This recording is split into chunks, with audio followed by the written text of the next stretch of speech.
Help me understand what is functional about being sad all. Hey, Dr. Julie, board certified psychiatrist. As always, go back and watch that video. And also, it's like a short series of videos for the full context of what I'm going to be talking about. So, just kind of to sum it up, like quickly, the person who I'm stitching made a video talking about kind of being out of their normal routine, missing a couple of days of their medications for depression, and realizing, like, wow, my default without these medicines is sadness, like, wow, without it, just kind of a realization.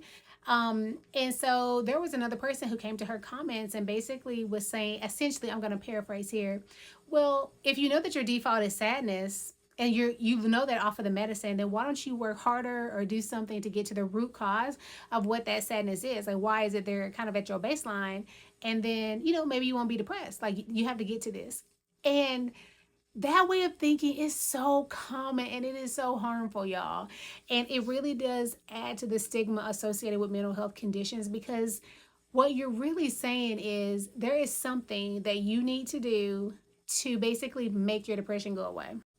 That is on you. You have some kind of lack of understanding. There's some more effort you need to do to understand yourself to get rid of your depression. And here's the thing, there's a lot of different ways to conceptualize depression. There's a lot of different models of depression, behavioral, chemical. Like, there's a lot of ways to understand mental health conditions in general. But one way to really understand it is like that biopsychosocial model, really looking at a condition. And biopsychosocial is using education, is using so many different ways of understanding. But in medicine, it really is looking at that pie where people have biological, social, psychological, and I like to add spiritual components when it comes to their mental health condition. And for some people, their biological components, their genetic predisposition, their medical conditions, their medications, the things that are affecting them like physically down to the cellular level play a very large role in their mood. There are some people who have great coping skills, aren't struggling with trauma of some kind of type or, many adverse childhood experiences. Most of them have a few, but, they have stable social networks, they're happy and connected to their community. They aren't struggling with the big questions in life, those spiritual questions like, what is the meaning? Why does evil happen? They're just at least at this point in time, they're not struggling with that.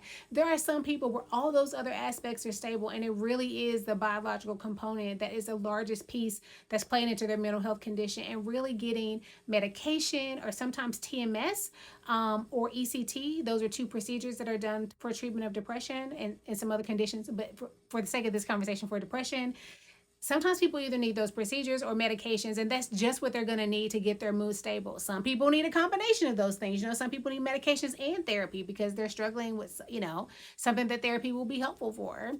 Some people need to see a chaplain. They need to connect with a spiritual advisor because they are grappling with questions that are so large and what I call like existential questions that they always can't be helped with, like cognitive behavioral therapy, understanding the cognitive distortion, black or white thinking or catastrophic, understanding that is not going to help you understand why bad things happen to good people.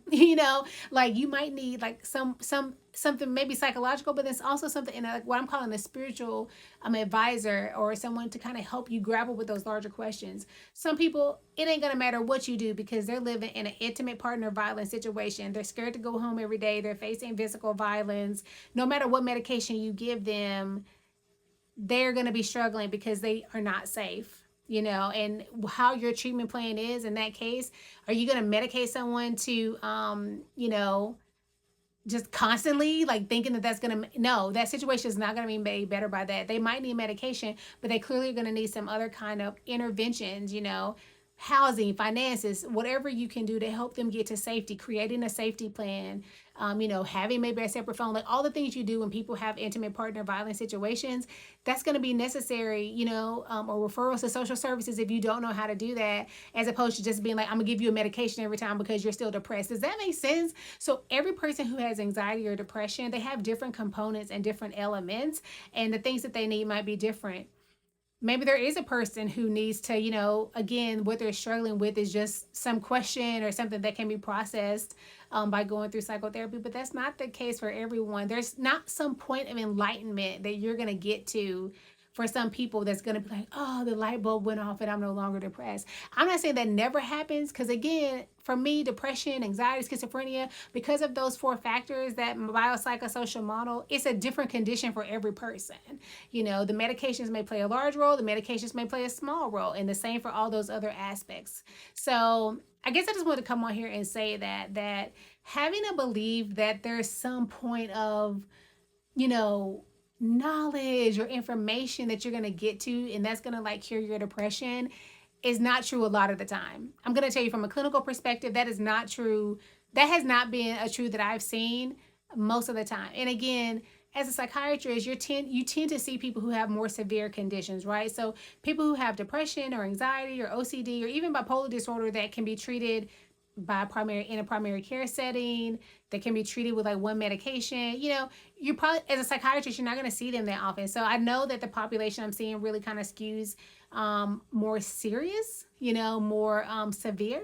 It's, you know, if you want to say it in that aspect, people on multiple medications, people who failed multiple medicines, people who maybe have been hospitalized, you know, need care, you know. So I understand as a psychiatrist, it's skewed. So that's what I'm saying from my perspective, people coming to some point of enlightenment and then they're just no longer anxious or depressed. I just haven't seen it. I don't find that to be true. I'm not saying it never happens. And for some people, again, depending on the nature of their symptoms and what they have going on, that might be what they need. But for the majority of people that I've cared for, it's been a combination of factors. And again, on my end, most of the time the people do need a medication intervention or one of those procedures like TMS or ECT to treat their symptoms and be stable.